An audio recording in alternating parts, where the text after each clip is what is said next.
comfortably behind us. The sun has risen on yet another day here at Spa as we get ready for Sunday's action, the full reverse grid race, a race which promises to be one of the most open races of the entire season. Who is going to win this one? It is so open, the ability to overtake around such a venue. I mean, it's going to be enthralling. It's going to be breathtaking. Normally, when we speak of the reverse grid race, it's the winner comes from the front row of the grid. On a day like this, I think very much not. The weekend has belonged so far to Luke Browning after taking a couple of victories. He's been so strong over the weekend, but obviously he'll be starting from the very back of the grid. But around a circle like this, who knows what's possible. We've had two races yesterday, both of which have had their fair share of controversy, with a couple of incidents here and there. Of course, in race 1 on lap 1 and race 2 in lap 1, obviously down at Les Combes as well. But I think it's about time that we take a look back at the two races on Saturday afternoon. Highlights from the first race at Spa as round 13 of the GB3 Championship would get underway. Luke Browning would have a good launch from pole position, but behind it was chaos. A bit of contact between Bryce Aaron and Mackenzie Cresswell, and then this four-wide bit of contact as we had the returning car of Matthew Rees onto the road into the side of his teammate of James Headley, of Alex Connor and of Nico Christodoulou. The two cars of Christodoulou and Headley would retire from the race, and of course Matthew Rees would receive a disqualification for his efforts. Bit of a move from Max Esterson coming down the inside of Bryce Aaron, who was trying to work his way back up the order, but his American compatriot was making his progress. Brandon Oxley under a lot of pressure from Kean Shields, though, with the number 6. Bryce Aaron making a move down the inside of Mackenzie Cresswell into the source. A bit of contact between the two. Mackenzie Cresswell losing his front wing and dropping down the order. Javier Segura getting past with Max Esterson. Tom Leben sat behind for most of the race, trying to find his way through in the Elite Motorsports car, and then eventually would get past, but he would lock up, he would skip Les Combes, he would receive a one-place penalty for that, dropping him back behind Javier Segura. Meanwhile, all that was going on, Luke Browning was running away from everyone, completely dominant, winning by over 5 seconds as he'd come across the line. Every lap he was just going faster and faster and faster.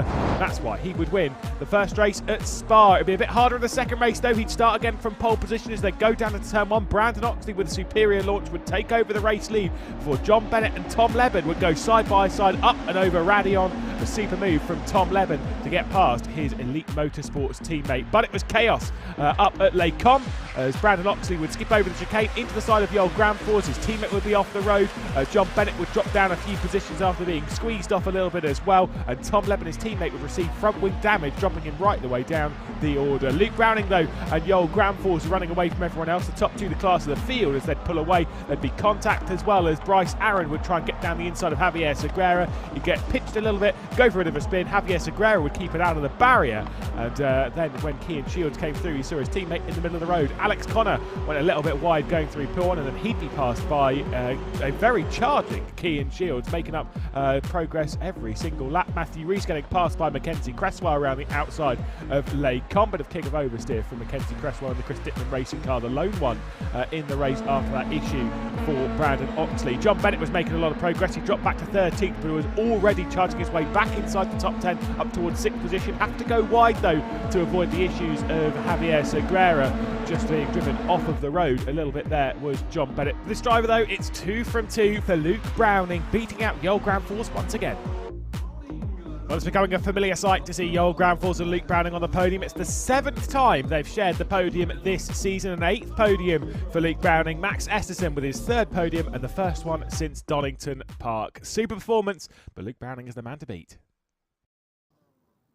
Really is completely dominant at Spa. 2 victories from 2 pole positions with 2 fastest laps as well. Gotta say, those race results are very provisional. They're still looking over some bits, of course, after that early race contact. But as far as we're aware, the podium seems fairly secure because Luke Browning and Yoel Granfors did nothing really wrong throughout their running. And obviously Max Esterson there in 3rd position. Richard Randall was able to catch up with our podium sitters after the race. Max, congratulations. Another podium there for you, and what a competitive race again as well. Yeah, thanks. It's a tricky one. Yeah, nearly got caught up in the wreck on lap 1, and then after I made it through that, I just try to look forward, but The pack behind was closing in, and I think on lap 3 I kind of had 2 people on my outside on the straight, and yeah, held them off, which is good. And I think there was a bit of chaos behind, so I had a bit of a gap, and just try to manage the tires and manage the track limits for the rest of the race, and just kind of cruise to a 3rd. Yeah, those sort of races, it's always good to keep your nose clean. You did just that, and the reward is another podium. Yeah, exactly. Yeah, just more points, so that's the aim. Yeah, I mean, there's plenty to look forward to tomorrow now as well. We started quite far down the pack, but you've seen the slipstream's very strong around here, so exciting times to come in race 3. Yeah, I think 3rd to last, so we'll see what we can do. Should be a bit of chaos, so just got to stay clean and pick up more points. Well done, Max. Thank you very much. Thank you.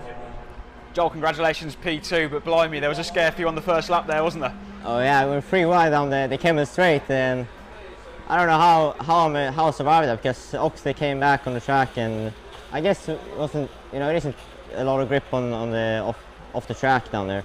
So I don't know what happened to him, but I guess he lost it or something. Then he just came back on the track and hit me in the rear. So I'm very fortunate to be able to finish the race, because if he would have been in front, if his front tire would have hit me in the side pod and then the rear tire, I would have been gone like Donington.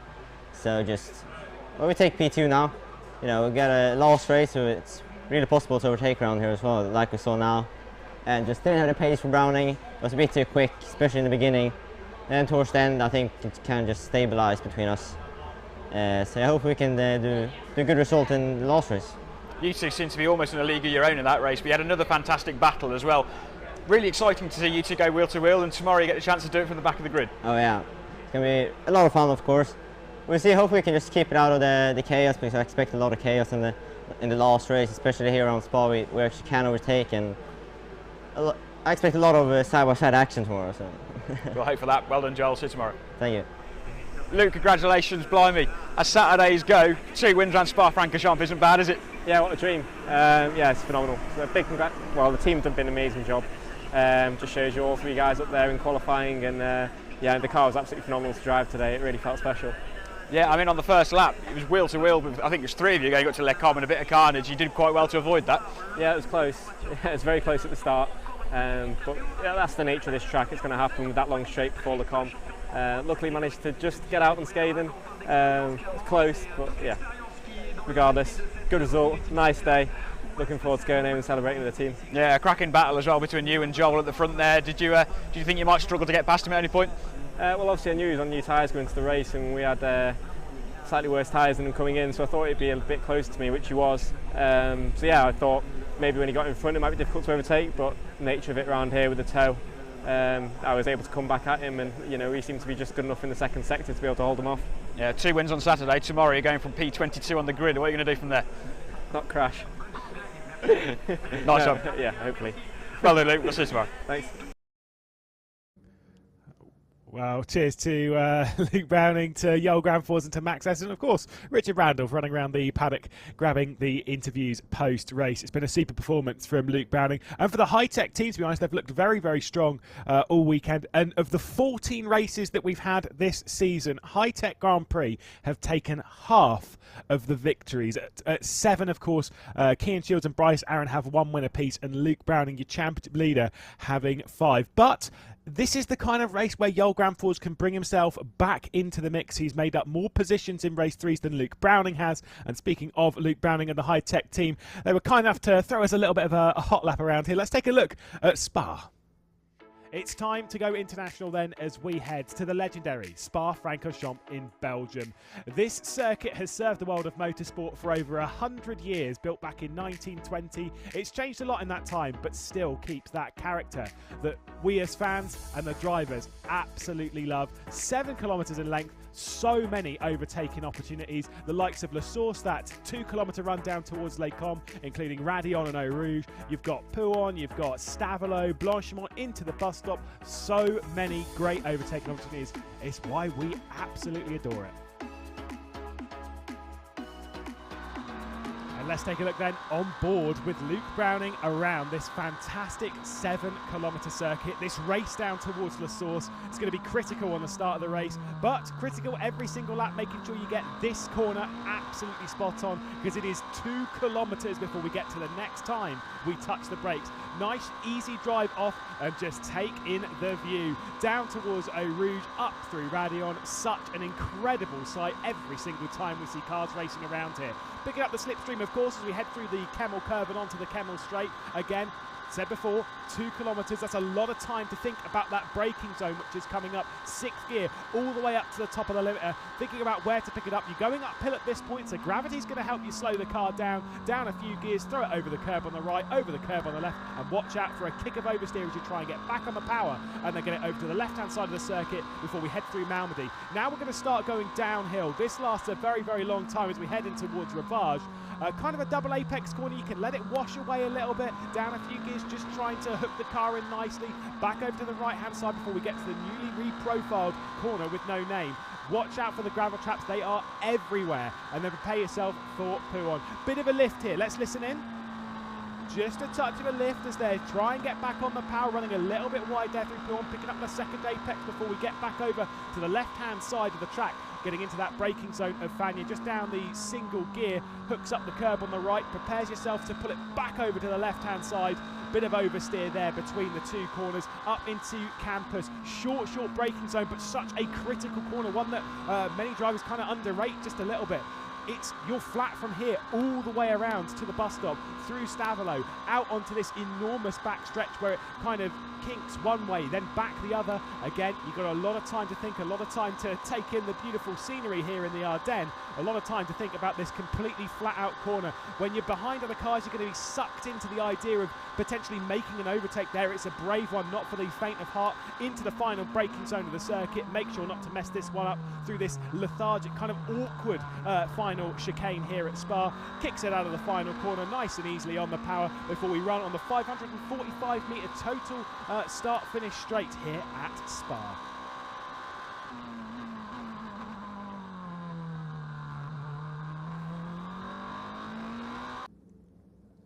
Love the circuit, so much fun. I mean, the cars are scrambling for grip over quite a lot of the run. You can kind of see that up towards Les Combes. Undulation is a feature of this circuit. It climbs, it drops away.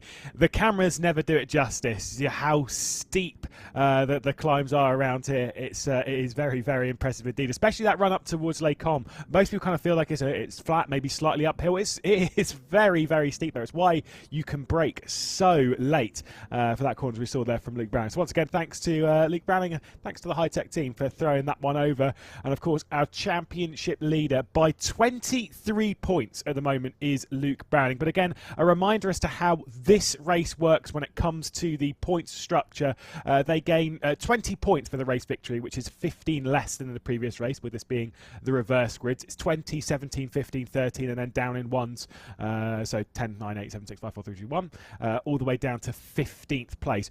But they do gain points for every position they gain in the race. So, for example, Luke Browning in this race, he'll be starting from 22nd. Now, if he were to do the three-peat and take the third victory of the weekend, that is quite unlikely, I will add, but let's just roll with it because he's been very quick this weekend. If he is able to do so, he will gain the 20 points of victory plus 21 points because he would have gone from 22nd to 1st, thus gaining 21 positions over the course of the race. And it's the highest amount of points that theoretically you can gain over a weekend is actually, or in a race, is in the third race. But you know, that's again somewhat unlikely. And as I did say a little bit earlier, when it comes to the race threes, Joel Granfors has actually been better at picking up positions all season.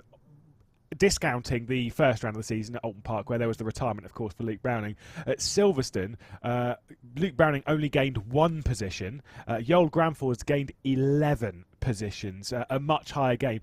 Gained an extra 4 positions compared to Luke Browning at Donington Park. At the previous round at Snetterton, they both gained 6 in the third race. But my point being is that Joel Granfors, this is his opportunity to maybe claw back some of the points that have been lost, especially considering, you know, he may have got away with one in the previous race. He said how lucky he felt that he was after that contact with Brandon Oxley rejoining the race circuit in that second race. A few other things to talk about as well before we get into the racing action. When it comes to top 10s, I know people have heard it time and time again from me when I speak of consistency in a championship, when I speak of consecutive top 10 finishes. There are 2 drivers at the moment that have got 5 consecutive top 10 finishes. Max Esterson at the moment, who obviously picked up that podium in the previous race, his first podium since that victory in Donington Park a few rounds ago. He is on 5 consecutive ones, as well as Javier Segura, which I actually didn't necessarily expect, because Carlin haven't been looking super fast this weekend. They've looked certainly faster in the races than they have in qualifying, but for Javier Segura, who's moving his way up inside the top 10 at the moment, with a 7th, a 3rd, a 9th, a 5th and an 8th as well. So he is working his way up the order, up towards the top 10, where both his teammates sit. Roberto Faria and Callum Voisin both inside the top 5 at the moment of the championship, but unfortunately Roberto Faria, after issues in qualifying, is losing out an awful lot of points to those higher up in the standings, with an 11th and a retirement. Obviously started from 22nd yesterday, and so yeah, not an ideal round for the Brazilian, the most experienced driver on the grid. But alas, this is a very different style of day. When we speak of the day itself, when we speak of the race, when we speak of those that are likely to be victorious, we will obviously see the grid in a moment, because Zach Taylor will be starting from second alongside on the front row, alongside with Roberto Faria. This is why I was talking about it, because Roberto Faria, who's lost a lot of points this weekend, who did come into this weekend looking for 3rd in the championship, he'll be starting this race from 3rd. And when it comes to heavy hitters on this grid, those 2 Carlins of Roberto Faria starting from 3rd, of Callum Voisin starting from 5th.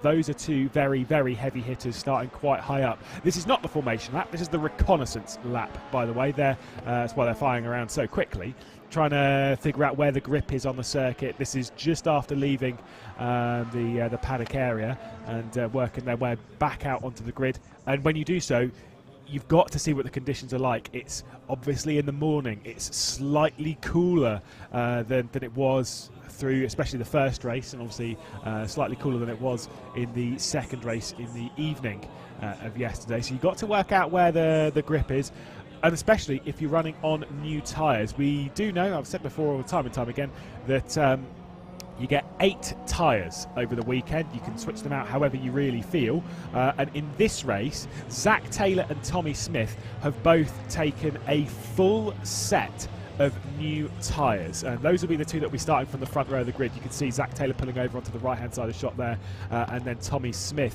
on the left, both with 4 brand new tyres in this race. Mikael Grundvig and James Headley both taking half a set, so just 2 brand new tyres, and everyone else is running on old or scrubbed tyres. They could have scrubbed them in qualifying, meaning they remove the releasing compound. You won't see any writing on it, essentially. They remove all of that, or the releasing agent that might be a little bit slippery for the first couple of laps of the race. They get rid of that, and so that they can basically turn on the tyres a little bit faster. Again, we'll see them all grid up here. They'll go and do their formation lap, where we'll see what order they'll be starting in, and then we get to go racing, which...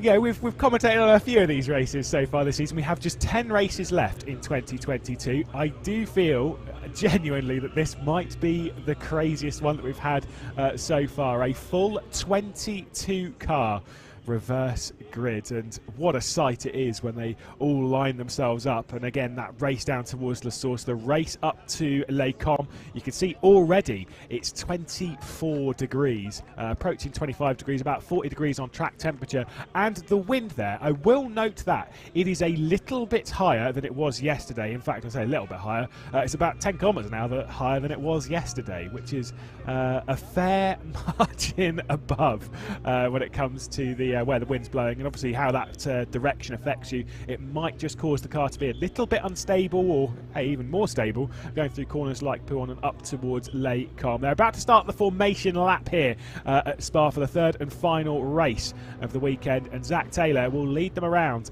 on that formation lap, looking for his first victory of the season. And when it comes to victories, well, starting from the front row does increase your odds. Of the 4 reverse grid races we've had this season, all 4 victories have come from the front row, 3 of them from pole position. The outlier in that was the victory for Kian Shields at Silverstone, where he started from 2nd. Mikael Grundtvig, the reverse grid masters, won twice from the reverse grid pole. And then Bryce Aaron also taking that other victory at Donington Park from the reverse grid pole. There is Brandon Oxley in the centre of shot. One driver who will definitely want to recover after yesterday and really take advantage of the incredible speed that the Chris Dittman racing cars have had all weekend. And like you say, they're a bit further down than they would have wanted. Obviously, just as the reverse grid, it just shows how good their pace has been all weekend. If you're starting further down in this race, it's because you've been on an absolute flyer this weekend. There's Zach Taylor on the pole. There is Tommy Smith, Roberto Farrier and the likes behind, all spreading themselves out quite nicely on this formation lap. Obviously, you kind of want to be in your own little world. Let's take a look then at the grid. Zach Taylor starting from pole position alongside the GOAT Tommy Smith, looking for his first victory in the GB3 Championship. Behind them in 3rd position is where we'll start finding some of, like I said, the heavy hitters of this grid. Roberto Farrier for the Carlin team, alongside the reverse grid master himself of Mikael Grundtvig. Then we find Callum Voisin, one driver who's picked up so many positions this weekend after some poor qualifying. He'll be a hard driver to beat. He'll start alongside David Morales, who's a lot further down in the championship, 22nd in the standings. Nick Gilks, who's aiming for a podium alongside Marcus Flack, who's had some great pace this weekend with a few top 10s. Alex Connor starts from 9th, and Nico Christodoulou, his teammate, will start alongside. They had issues in the first race yesterday. Behind them we'll find John Bennett, and then his old teammate in James Headley. Moving over to the JHR developments team, will start from 12th. Directly behind him will be Tom Leben, as the 3 ex-elite drivers will start 11th, 12th and 13th. Of course, 2 of them still with the team. Matthew Rees alongside Tom Leben in 14th, looking for a decent end to the weekend that's seen him be disqualified from one of the races. Javier Segura looking to continue his top 10 run with Brandon Oxley, Mackenzie Cresswell and Bryce Aaron in 18th, before we get to the penultimate row of the grid where we see Kian Shields, and then the start of the top 3 in the championship in reverse order. Max Esterson, who's presently 3rd in this championship, will start in 20th. Joel Granfors, who's presently 2nd, will start 21st. And our championship leader in Luke Browning, 2-time race winner around Spa and 5-time race winner this season, will start from 22nd and last. Again, a reminder that they gain points for every position gained over this race, so this could be a very big one indeed. And if Luke Browning beats Joel Granfors in this race, outscores him once again, then this title is swinging the way of Luke Browning. There is still plenty of time left when it comes to the Championship Challenge. We've got 10 rounds left to go this season. We've got 3 weekends, obviously. After this, we'll go to Silverstone next week, by the way, so there's not very long between rests this time. Then we go to Brands Hatch and Donington Park, but all focus is on one of the most legendary circuits in all of motorsport once again, as we get ready to start this final race of the weekend. Normally we have 2 on Sunday. This time it is just the 1. We've had the 2 on the Saturday this time by, and Zach Taylor will be feeling the pressure. He's struggled a little bit. Started out the season quite well at Alton Park, has Zach Taylor. I remember he qualified in 14th before working his way up to 7th in that very first race of the season. But outside of that, has struggled to really find a rhythm. Has had 4 top 10 finishes. Never had a podium though. He is one of those drivers that has missed out on the opportunity of grabbing the podium alongside the likes of John Bennett, Mackenzie Cresswell and Alex Connor, as well as a couple of others that have missed out on grabbing a podium. Most other drivers have done so far in 2022. It's a very important back row of the grid. Joel Granfors and Luke Browning. They'll head into their positions. They'll slot their way. We look at Zach Taylor and at Tommy Smith. Tommy Smith already angled in that Douglas Motorsports car on the outside of the front row. The green flag's out in the back of shot. And the 2022 GB3 Championship round number 15 is about to get underway as 9 laps of racing here at Spa. It's a poor start from Roberto Farrier. It's a great start from Zach Taylor, though, from pole position. But watch out for the reverse grid master and Mikael Grundtvig, who's trying to grab himself 3rd position. Roberto Farrier sent it into La Source as hard as he can to try and hang on from the Fortec machine. I think that might have opened the door, though, for Callum Voisin as they rush their way down towards Eau Rouge. Look at Tommy Smith all over the rear end of that Fortec machine. Nick Jilks up in a 5th position. Super move so far. He's dragging through Alex Connor as well, as Mikael Grundtvig is dropping back down the order side by side as they wrestle their way up. The 2 JHR development cars, James Headley hanging on from Matthew Rees at the moment. But here comes Tommy Smith. Oh, he's been squeezed off just a little bit there by Zach Taylor, who does notice he's there. Nico Christodoulou's trying to get past his teammate. And here comes Callum Voisin looking for his 3rd win of the season. He's diving down the inside at Les Combes. Tommy Smith is trying to hang on as we lose them through shot. Is side by side through Les Combes. Tommy Smith, though, up to the race lead. They call him the GOAT for a reason. He's taken it as they race their way down to Ravage. He holds on from Callum Voisin. And Zach Taylor has to worry about Roberto Faria, who's sending it in there.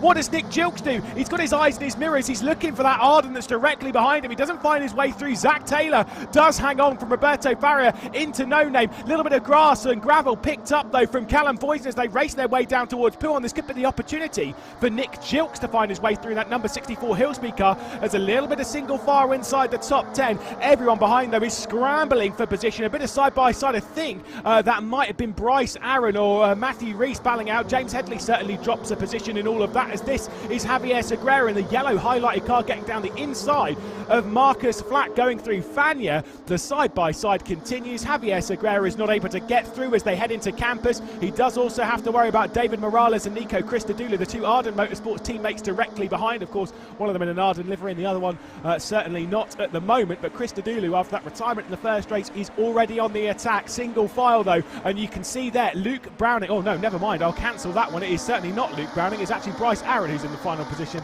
on the grid in that number 4 car.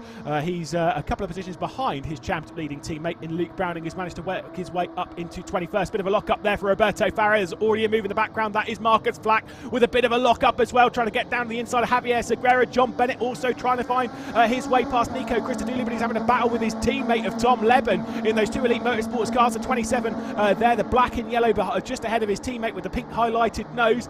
There is the number 11 of Marcus Flack giving a look. John Bennett, though, sent it down the inside of David Morales, and he spun right on the apex, though. Oh, I think he might have sent that one in a little bit too hard into the side, and he has stopped there on the apex of La Source. Will he be able to get that one back going again, or will the safety car be required? Up and over at the top of Radion once again as they're side by side. My goodness, between the 2 Arden teammates of Nico Christodoulou and David Morales. Here comes Tom Leben through. Oh, wow, as Callum Voisin is trying to take over the race lead at the moment in that number 35 Carla machine. But watch out for Tommy Smith. Watch out for Zach Taylor. It's 3 wide. Tommy Smith on the inside as Zach Taylor's trying to find his way through. Not able to do so. Callum Voisin drops a single position and Tommy Smith still hangs on. There was a lot of contact, though, in the background, and we'll have to wait and see what happens with that one. Nick Jilks, though, at the moment in 5th position, hanging on. There's another one in the barrier up at Malmedy.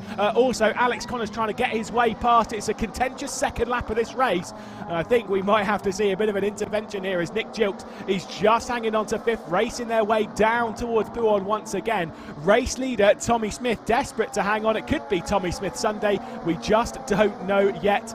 This is a bit further down, of course, as there's Matthew Rees getting past Kean Shields.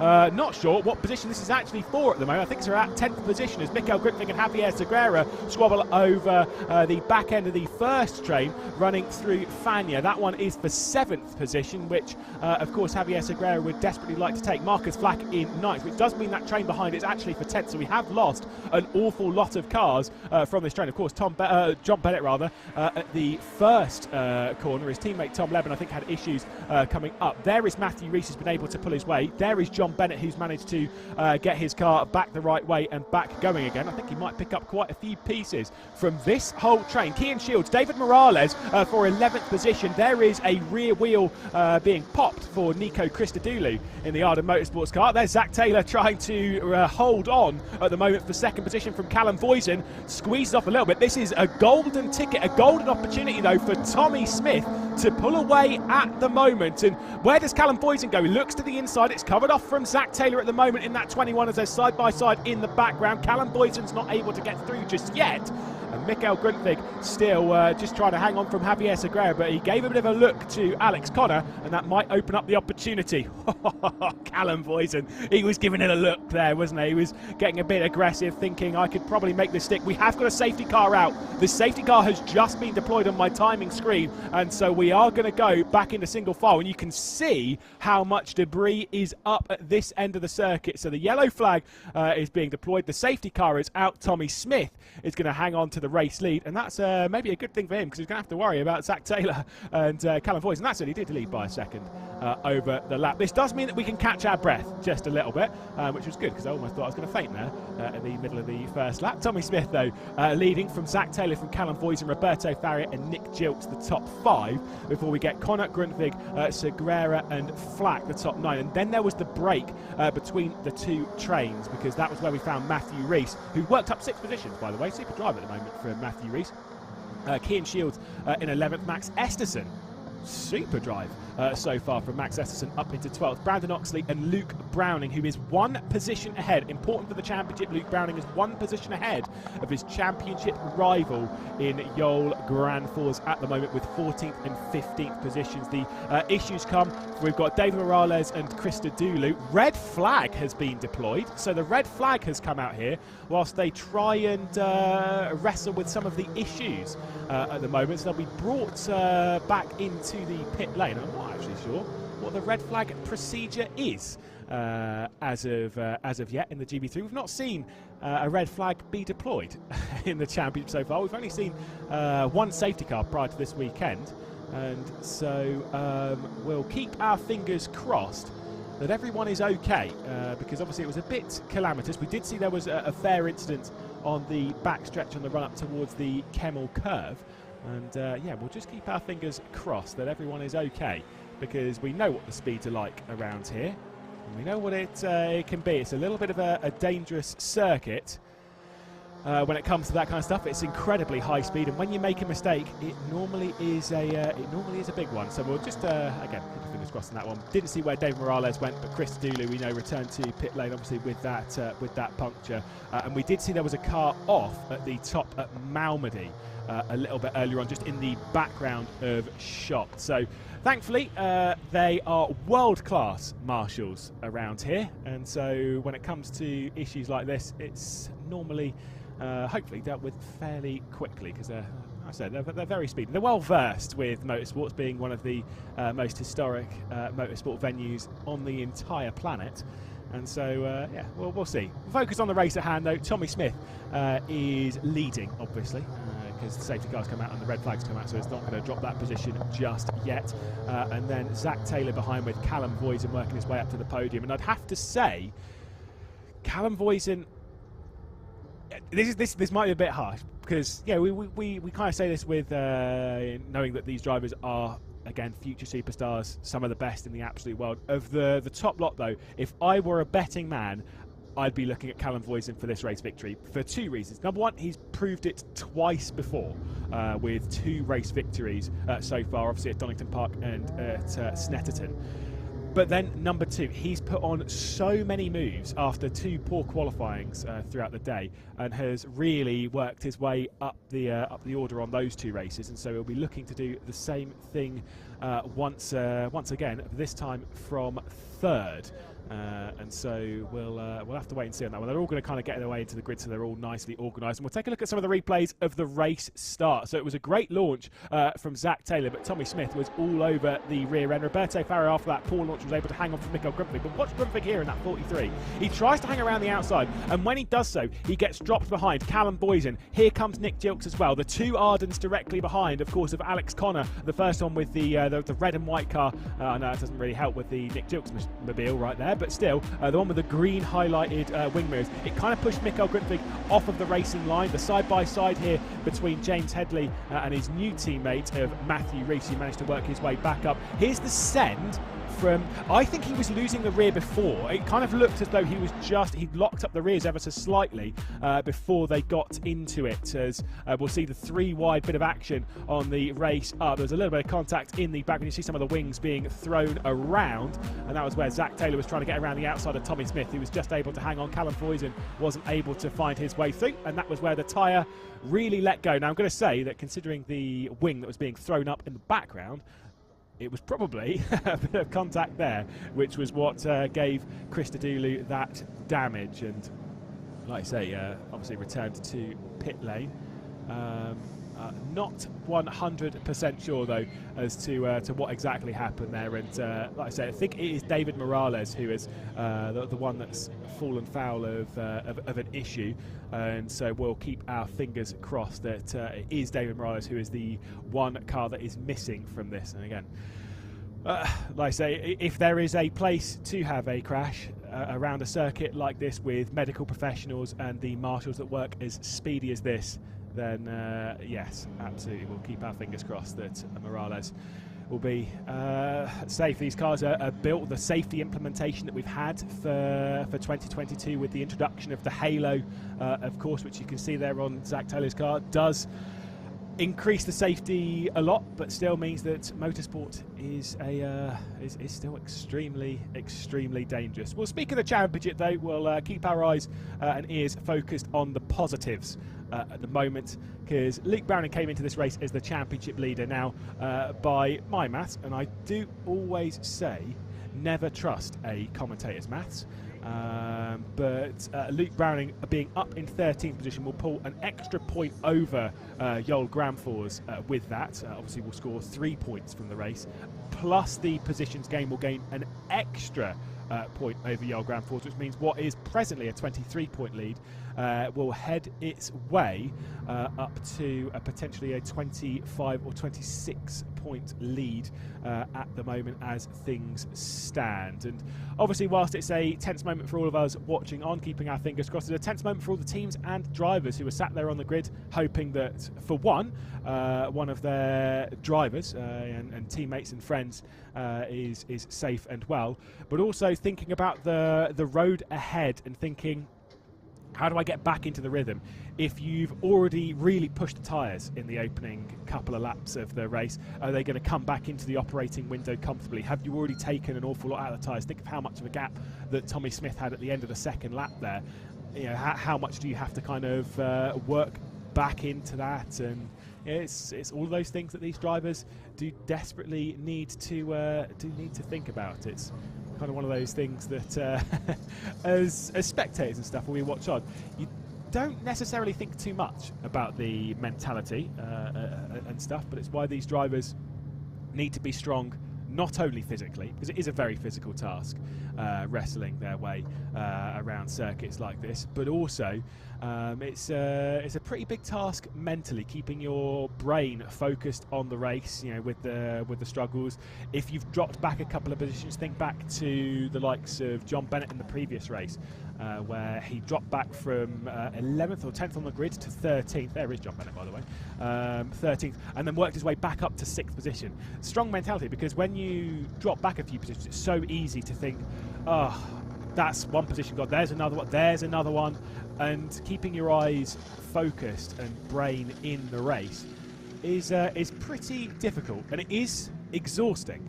And so when you have a situation like this where you have to come to a stop, you're already fired up, your heart's already been racing, to build yourself back into that is a little bit tricky. It's one thing that endurance drivers have been very, very good at doing, of course, because obviously you're out of the car for 3, 4, 5 hours, you've got to jump back in and then instantly switch it back on, and that's the same kind of scenario that these kind of drivers have to be in. They've had to cool themselves down, you know, think about what went right, what went wrong, what could go better, and how to affect more moves going up through the order. It's not an easy one. There's Mikael Grundtvig said before, the reverse grid master. 2 reverse grid wins this season, but 4 overall. Has one of the highest ratios of victory in the championship thus far. But of course, when it comes to Luke Browning, having 5 victories, has the most victories of any driver on the grid. Joint, of course. Oh no, Mikael Grundtvig is joint with Callum Voisin. I'll get my words out. But when it comes to victories for Grundtvig, he's taken 2 victories at Donington, of course, those being last year in the 9th race of the season, the 24th race, took that final victory, which I was there for actually. It's quite a good race. And then, of course, took the first reverse grid race of this season, as well as the previous one, winning at Old Park and winning at Snetterton as well in the previous race. Javier Segura, who's looking to continue that stretch of top 10 finishes to make it 6 top 10 finishes on the bounce, and he's in very good position to continue that feat, being inside the top 10 at the moment. I'm trying to think if there's any other driver that's had 6 consecutive, what the most is. I believe it is Alex Connor. I'm looking at the standings now. Alex Connor had 7. Oh my goodness, I didn't realise it was that high. Might have been 8 actually. No, it's 7 consecutive top 10 finishes did Alex Connor, with a 10th, a 7th, a 4th, a 9th, an 8th, an 8th and a 6th. Still no podium though for Alex Connor, but between the second race at Silverstone and the second race at Snetterton, had top 10 finishes in all of them. So 7 is the target for some of these drivers to beat, and Javier Segura continuing that, and if he gets a top 10 in this one, and then qualifies decently at Silverstone, hey, he might be able to raise the bar to 8 top 10 finishes, because he is very much in position to do so, which would be great for him, because like I say, he didn't start out the season in the greatest way. Qualified quite well. I can't remember if it was 3rd or 5th. I think he qualified 5th, 1 row behind his teammate of Callum Voisin. And then coming down into the island hairpin, they made contact and both retired from that race. And after that, it was a bit of a struggle, a bit of a slog for Javier Segura to get his mentality back into the season. Had 3 retirements in the opening 7 races and just 3 top 10s in the opening 9. Whereas from that point on, has just been ticking them off. Has had that podium at Snetterton, which might have settled his mentality, as well as 2 fastest laps as well, did Javier Segura. There is the Arden Motorsports car in the background of David Morales being brought back into the paddock area, and so I'm sure all the drivers and teams would have noted that one, at least on the horizon, as all of the drivers get a little bit of a talking to from engineers, from the team and such, to be like, right, okay, what do you need? What do you need right now? And they're going to hope it's not for a week, because you can't really jump out, because you never know when we're going to go back racing. Obviously, got to keep that stuff at bay and keep focused on the race at hand. When we go back racing again, it'll be a safety car restart, effectively. It's not like, I know, obviously, in various other forms of motorsport where you come back and do a standing start. It will be a safety car restart. They'll control the field, and then it'll be under the control of Zach Taylor. There's Cian Shields. High-Tech Grand Prix looking so strong this weekend, not just in the form of Luke Browning, who has been so very, very strong indeed this weekend, with 2 race victories, 2 fastest laps, 2 pole positions. I think he might pick up a 3rd fastest lap. Not so sure about the 3rd victory. Max Esterson, one of the drivers that was on the podium yesterday and started from the 2nd row of the grid in both of the previous races here at Spa, has worked his way up the order very, very quickly. Is a fair distance ahead of his championship rivals. I'm not necessarily sure as to where to class Max Esterson, because the thing is, he's 3rd in the championship. He is just about in that fine margin where it's almost too far to classify him as a championship rival, but not far enough to classify him as being out of it. It's that kind of that middle ground where if he aces the next 10 races, then he's right back in the mix. But it can very easily slip away, especially with the pace of Luke Browning and Joel Granfors, who have been the class of the field thus far. in the season. I mean, they've been incredible. I said before when we had the podium at the end of the highlights, they've shared the podium as this driver, Luke Browning, and that driver alongside, just over there in the number 50 in the background of shot in that Fortec machine, has shared the podium 7 times in 14 races. Absolutely incredible. Joel Granfors with just the single win though. But man, does he love picking up podiums. The thing is, though, is he'll be sick of the sight of Luke Browning, because every time Joel Granfors has got onto the podium, he looks to one side and he'll see Luke Browning and think, oh, you again, is it? Of course, it has to be. And you know, that's how it is when you're battling at this level, when you've got a grid of such competitive drivers as Joel Granfors. He seems pretty calm, to be honest, especially after yesterday losing a fair amount of points to his champion rival. It's 12 in total, of course, 35 points for a victory, 29 points for second.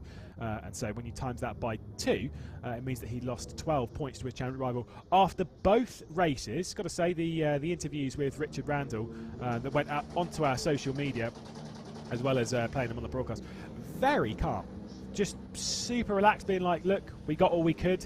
Luke Browning's very, very fast this weekend. We were lucky to get through that race, especially with the contact with Brandon Oxley.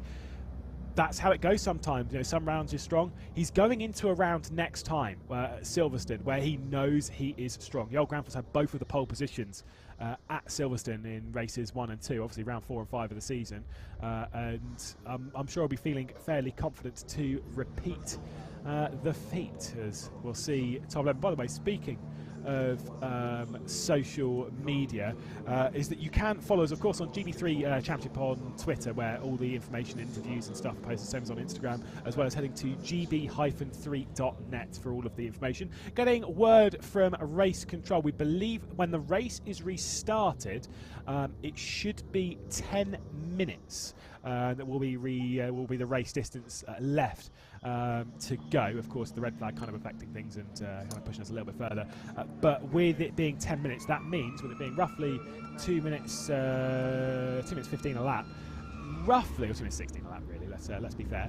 Roughly, we should have 5 laps of frantic racing. I don't doubt that. Which means that theoretically, we've only lost a few laps. I think it's only been about 2 laps that we've lost of racing here at Spa, courtesy of the red flag. It will be a safety car restart, which I will say I feel for Zach Taylor on, because he's going to be sat there strong, obviously, on the race down towards turn 1. I don't think he'll be overtaken potentially. Oh, sorry, it's Tommy Smith that's leading. No, I'm saying Zach Taylor. It's Tommy Smith that's leading. When he leads into turn 1, fair enough. That's okay. But then you have that. It's over a mile. It's 1.4 miles from La Source up to from La Source to Lake Com. Obviously, I said 2 kilometres, but speaking in old money, it's about 1.4 miles. It's a very, very long distance indeed. Now, I said, by the way, 5 laps. Actually going to count that one because we're under safety car, and I do believe the timer will start as soon as we start rolling, which means it should be 4 laps. We'll see where we're at by the time the safety car lap has finished. But that 1 and a bit second lead that Tommy Smith had has been completely deleted, because obviously he is going to have to deal with Zach Taylor and a very, very hungry Callum Voisin directly behind, as well as the likes of Roberto Faria, who's not had a good weekend, of Nick Giltz, who's aiming for his first podium of the season, and hey, the same for Alex Connor there, who's in 6th position, of Mikael Grundtvig, the reverse grid master, of Javier Segura. Basically, everyone on this grid can genuinely get a podium. That is how crazy it is. The timer does indeed start counting as expected. So we've got 10 minutes left. When we get back racing, it should be maybe 4 laps of racing, depending on how fast the safety car is. And I'm going to say with some form of certainty that I'm pretty sure Eau Rouge and Radion isn't going to be done flat on the safety car lap. So they're going to lose a little bit of time there. There is your race leader at the moment. I will just confirm the entirety of the order to you now. First position at the moment, and your race leader is Tommy Smith, with Zach Taylor directly behind. Callum Voisin in 3rd position, with Roberto Faria and Nick Giltz 4th and 5th. There is Alex Connor, Mikael Grundtvig, Javier Segura, Marcus Flack and Matthew Rees the top 10 before we see them coming through. Cian Shields with Max Esterson. There is Brandon Oxley. Now I can see on my live timing the order is a little bit of a mess, so I will actually refrain from completely correcting the order. But I do believe again that we do have Luke Browning ahead by 1 position, as we saw them on the grid there, ahead of his championship rival in Yoel Gramfors. And that will be the important one when it comes to the championship. And you know, like I say, if Yoel Gramfors has aspirations of the title, it's kind of one of those things, it's now or never, really, as we can see them roll through. There is Luke Browning, there is Yoel Gramfors, James Headley, Tom Leben behind, with Bryce Aaron at the back of the, or towards the back of the field, about 3 positions off the rear end. Krista Dulu, I don't believe, lost a lap there despite that puncture, so he was able to get back in. And also you can see there no number on the front end. That's obviously Cian Shields' car. Now the number is on the actual front wing itself. It's on like the part that you can take off, so that tells me that they have repaired or changed the front wing on the number 6 high-tech machine of Cian Shields. So there'll be no number on the front end of that car, which won't be confusing at all. But they've managed to at least alleviate any damage from that car, and hopefully we'll be all right to get back into this race, and hopefully everything's set up properly for him. Max Esterson's directly behind. There's Brandon Oxley, who got into potentially a little bit of trouble. Actually, we don't know because race control's not confirmed it, yay or nay, on that one, but did get involved in an incident after taking the race lead on the race start and then trying to wrestle his way back into the race lead after Yoel Gramfors had taken it off of him into Les Combes, fired it over the chicane at Les Combes, and then retired from the race fairly abruptly. 7 minutes then in this race. Now this is where things get a bit interesting, with it being again 2 minutes. 2 minutes. Let's be conservative. Let's say 2 minutes 20 a lap, which means we'll only get 3 laps of racing from this point. We'll take about 3 laps to do 3 and a bit minutes to do this formation lap, essentially the safety car lap. So we should have about 3 laps of racing. The safety car is pulling away, which means the control goes the way of Tommy Smith. Zach Taylor will fall hungry behind. And once they've crossed the start-finish line, that's when they can get back racing again. They'll come through Blanchimont, they'll all form up and get nice and close before some big guns. I think Tommy Smith, oh no, he hadn't gone there. It's just because of the gap between Roberto Farah and Callum Voisin. I thought Tommy Smith had already gone as to when he chooses. And I believe now he has set his sights. He has indeed gone. So the green flag will be back out again. They can't overtake into this chicane, but as soon as we come out and over the start-finish line, we are back under racing once again here at Spa for 3 final laps of racing. Tommy Smith is going to be leading from Zach Taylor, from Callum Voisin. They're all single file up towards the source. Is anyone hungry for a dive? I think Mikael Grunfeld might be under pressure from Javier Segura, but it's Segura under pressure from Marcus Flack. Bit of a lock-up there on the run into turn 1 from a couple of drivers. They're trying to get heat back into their car, but look at the lead already. La Source ticked off, and it's a comfortable one at the moment from Tommy Smith up through Eau Rouge. Callum Voisin surely now or never has to get past Zach Taylor. Javier Segura over the rear end of the Fortec machine, the number 43 of Mikael Grunfeld, and this time for the Carlin Beast, it might well be the move. Where does the slipstream go? Tommy Smith is trying to hold on now from Callum Voisin, who has already cleared Zach Taylor by the time they get onto the Kemmel Straight. So Tommy Smith is still going to hang on to the race lead. His teammate, though, is trying to battle it out. It's Marcus Flack to the outside of Mikael Grunfeld, to the inside of Javier Segura, though Segura onto the curbing as they head their way through, and Segura's lost his front wing. Right as he's going around the outside is Matthew Rees. So Javier Segura, the front wing is under the car. He's got to be careful. I don't know if anyone's going to be aware of that, as here comes Luke Browning through. He's got Yoel Gramfors directly behind as they head their way through Ravage. Tom Leben is directly behind as well, coming through in all of that. And Javier Segura, well, I might have jinxed it, the commentator's curse and all that. No top 10 finish today, as Matthew Rees now is the next one to try and find his way past of Mikael Grunfeld, as they all try and get off the line to hold that defensive one down into Pouon. There's your championship leader of Luke Browning, pulling out an extra couple of points from Yoel Gramfors, who might have to get a little bit feisty here this morning if he wants to find his way through. Whoa, big move from Bryce Aaron trying to get past James Headley in the background there. It is still Tommy Smith leading at the moment though, but this time it's over Callum Voisin, looking for his third victory of 2022. They come through campus and they pin the throttle. Yo, that's Mikael Grundtvig. I think Mikael Grundtvig is off the road in the number 43 and he is in the gravel. Now if that is beached, that is right in the firing line, and I wonder what race control will decide on that one. So it could be very much a now or never for Callum Voisin, who's already got into the race lead as they head through Blanchimont. So for the Carlin team, they have managed to work their way back forward. Is Roberto Farri going to make it 2 Carlins onto the podium as he looks to the inside of Zach Taylor, sent it in. He does indeed do so. He books his way onto the podium. The safety car has come out once again, and so I think that will end the race. I don't think we'll have enough time to get back racing again. Mikael Grundtvig is out of the car, and so it was now or never for Callum Voisin.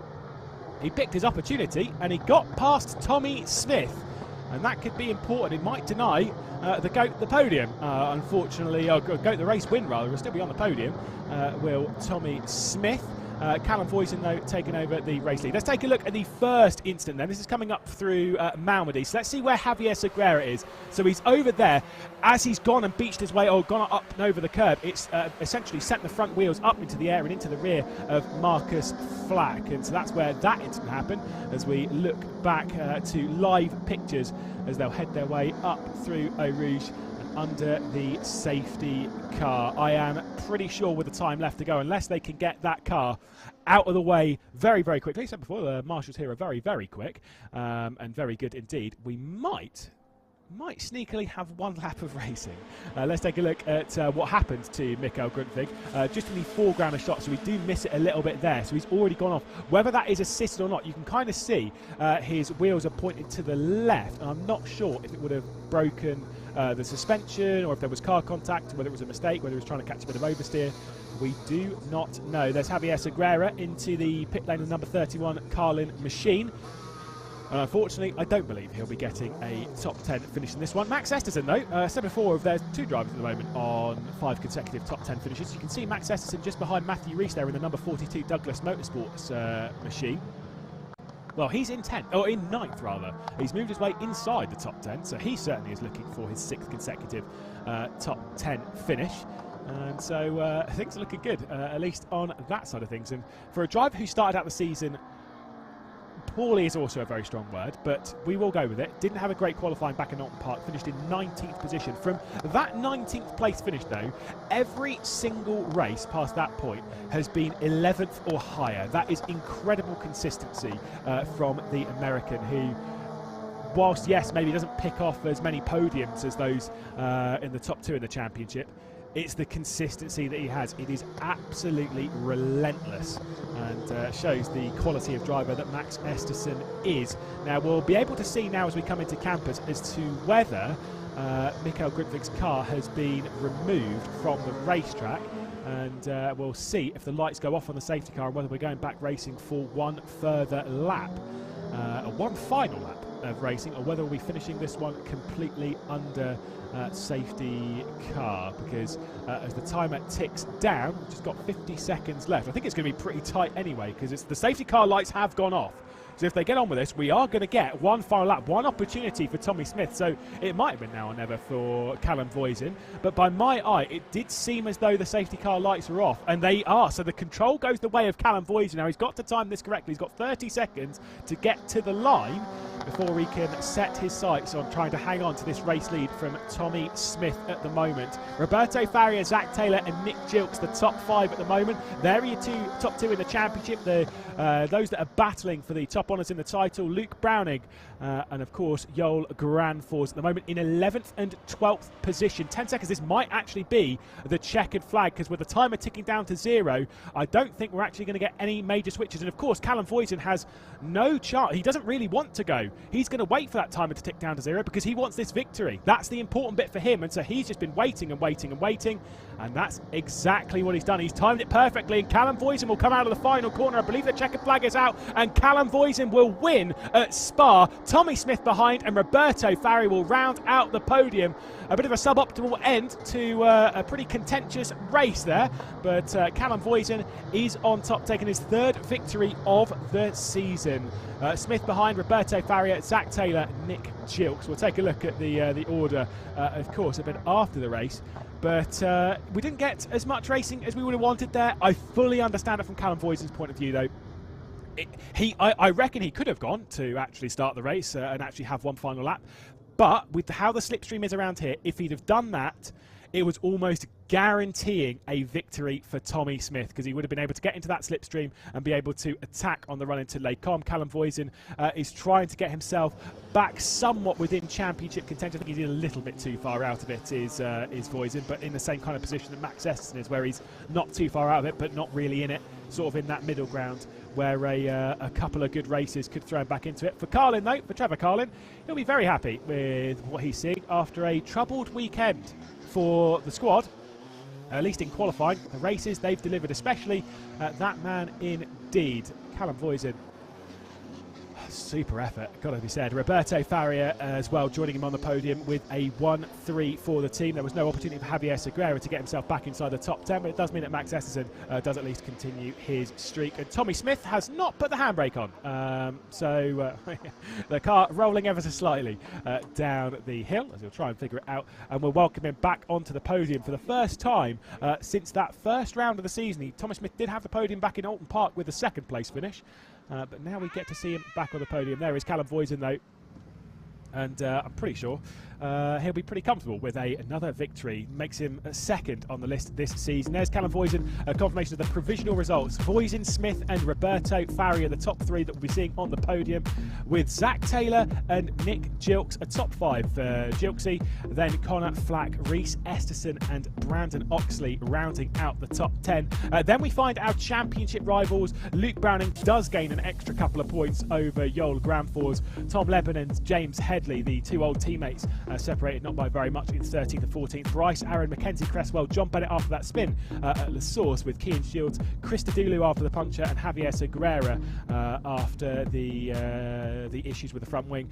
Mikael Grundtvig, of course, retiring from the race very late, causing the final safety car. And David Morales, again, we'll keep our fingers crossed with all things behind the scenes, with the Arden Motorsports driver that was out of the race on the second lap of it. But for Callum Voisin, I mean, if there is one way to confirm yourself, at least as a driver that should be in the top three in the championship, or battling for that third position in the championship, it's weekends like this where you've struggled a little bit, by a little bit, quite a bit, in qualifying, and still picking off consistent results, just really hammering his way up the order. An 8th and a 10th in races 1 and 2, and then this time a race 3 victory. He, at least in my book, was potentially the favourite for this race, just purely based on the fact of his speed over the weekend, at least through the races, and the fact that he's won 2 races prior to this. And it does mean that it's the third consecutive weekend that Callum Voisin's taken a victory, because he did win at Donington Park, of course, a couple of weekends racing ago, and then did win at the previous weekend of racing at Snetterton, and now wins here as well. Those two, though, being race 1s, and obviously was kind of gifted the Donington Park victory courtesy of a pretty large incident between Matthew Rees, Yoel Granfors and Luke Browning. But hey, we take those, and I'm sure that Callum Voisin will as well. They'll head their way onto the podium, as Roberto Farrier will take to third, Tommy Smith to second, and Callum Voisin onto the top step of the podium for the third time this season, the third time in his GB3 career. What a super driver, especially considering, you know, being Swiss-British. He is not far away from home in that sense. It's the closest that he'll get all season, and so to take the top step, especially on such a legendary circuit, it does show the quality of a driver, the likes of Callum Voisin, and of course the dominant driver all weekend, who will receive the award for the fastest lap of the weekend, which I think shocks no one. You can see him over there on the left-hand side, that of course being Luke Browning. No surprise after his dominant display in race 1 and race 2 of the weekend. It really is very impressive. And again, if you want to catch up with all forms of social media, head over to GB3 Championship on Twitter and on Instagram, where you'll find all of the relevant information as to the up-and-coming rounds. Also, you can head to gb-3.net for all of your all the latest news. Also, do not forget, we are back in just 1 week, where we'll have the return of the GB4 Championship as well, and you won't have to put up with just my voice, because we'll have Piers Pryor and John Jackson back on the production production. Thank you so much for joining us here at Spa. It's been a legendary weekend and we have enjoyed every single second of it. I've been Lewis McGlade. Thank you so much for joining, and until next time, bye-bye.